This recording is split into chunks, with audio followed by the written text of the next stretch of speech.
Allez, parlons à présent de cet atelier à destination des jeunes de 18 à 30 ans, dépasser le passé, libérer le futur. Un atelier à l'initiative de l'UNESCO en association avec le Memorial Act et le quintuple champion olympique de judo Teddy Riner.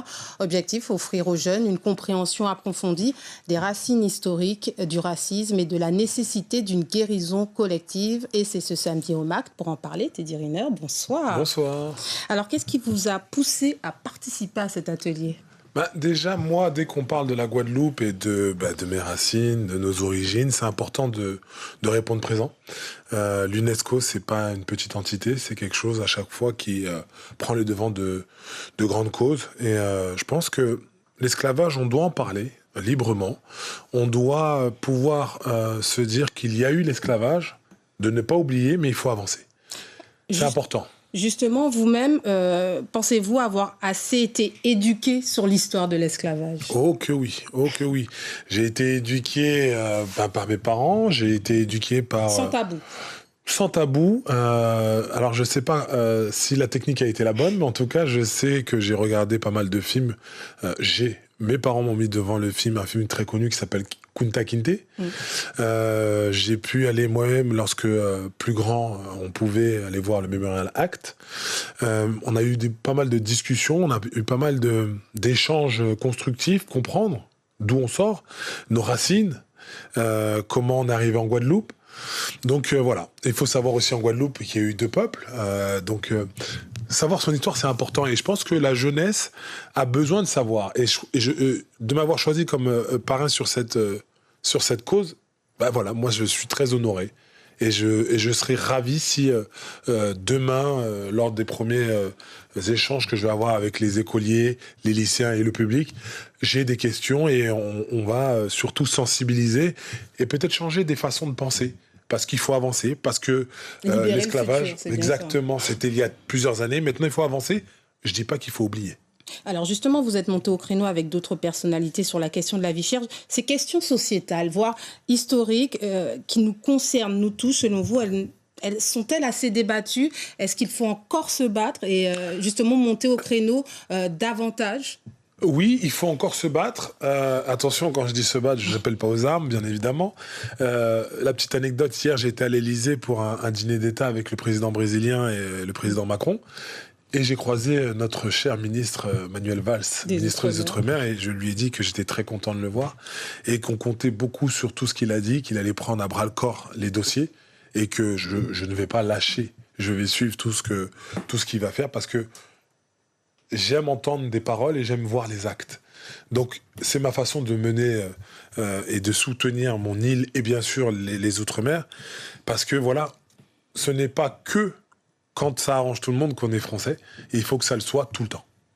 Voilà, un sportif très engagé, un Guadeloupéen très engagé. Vous êtes notamment cette année le grand parrain, Teddy Riner, de la cause nationale sur la santé mentale. Moi, je sais pourquoi vous avez accepté cette mission, parce que ça vous tient très à cœur. Mais pourquoi ? Dites-le aux téléspectateurs. Pourquoi avoir accepté cette mission ? Parce que tout simplement, et j'essaie de le faire le plus imagé possible pour que les gens comprennent, c'est que lorsqu'on parle de psychologie, de santé mentale, les gens retiennent le mot psy. Et en fait, en fait, pour eux, c'est problème, c'est médicament, c'est fou. Il faut dire les choses comme elles sont. Et en fait, non, la santé mentale, c'est vraiment comment se sentir bien, comment faire pour être mieux tous les jours. Et voilà, c'est en parlant que les choses peuvent évoluer, que les choses peuvent changer.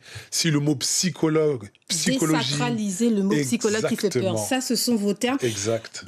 Et vous en parlez parce que ça vous a servi de force mentale et physique de consulter un psychologue à 14 ans. On se dit quoi quand on va voir un psychologue à 14 ans ? En fait, c'est tout simple. Moi, à 14 ans, je suis propulsé à l'INSEP. L'INSEP, c'est l'école des champions, si on peut dire. Et en face de moi, j'ai des grandes personnes qui ont plus 10 ans, plus 15 ans, plus 20 ans. Et en même temps, on leur dit que c'est le futur. Donc, tout le monde protège son beefsteak. On ne fait pas de cadeaux. Et moi, je dois rattraper les wagons, donc je suis le plus jeune. Comment on fait pour bien grandir ? Quelles sont les clés pour être à l'aise dans cet univers de champion ? Je suis allé voir un psychologue qui m'a aidé à bien me sentir, à bien préparer mes compétitions. Aujourd'hui, j'ai 36 ans, ça m'a permis d'être un bon père, avoir les bons repères en tant que partenaire. Donc, il n'y a pas de sujet tabou pour aller voir un psychologue. Un psychologue, c'est la santé mentale. C'est le spécialiste du cerveau. Quand vous avez un problème pour les yeux, vous allez voir un ophtalmo. Quand vous voulez aller faire du sport et prendre soin de vos muscles, vous allez à la salle de sport. Vous avez un coach sportif. Ben, c'est pareil pour la psychologie. Alors, vous allez bien, vous nous le dites. Toujours un plaisir de revenir chez vous en Guadeloupe. Comment vous sentez-vous après ces Jeux olympiques ô combien intenses? Ah ben, je me sens bien. Moi je suis hyper fier de moi. Je sais que vous travaillez beaucoup. Ouais, mais je suis content. Vraiment, je suis content parce que ça a été des Jeux Olympiques extraordinaires. D'avoir pris la décision de partir à l'étranger, m'entraîner aux quatre coins du monde pour bien réussir ces Jeux Olympiques, eh ben c'est sans regret. Vraiment, parce que derrière, ça a été les plus beaux Jeux Olympiques de ma carrière. Je ne minimise pas mes autres médailles, mais d'avoir vécu même mon retour en Guadeloupe, d'avoir fêté ça avec la Guadeloupe, le peuple guadeloupéen, c'était extraordinaire. C'était magnifique, voilà. C'était magnifique, et puis maintenant, j'ai envie de me projeter sur Los Angeles. Et de profiter de votre Guadeloupe.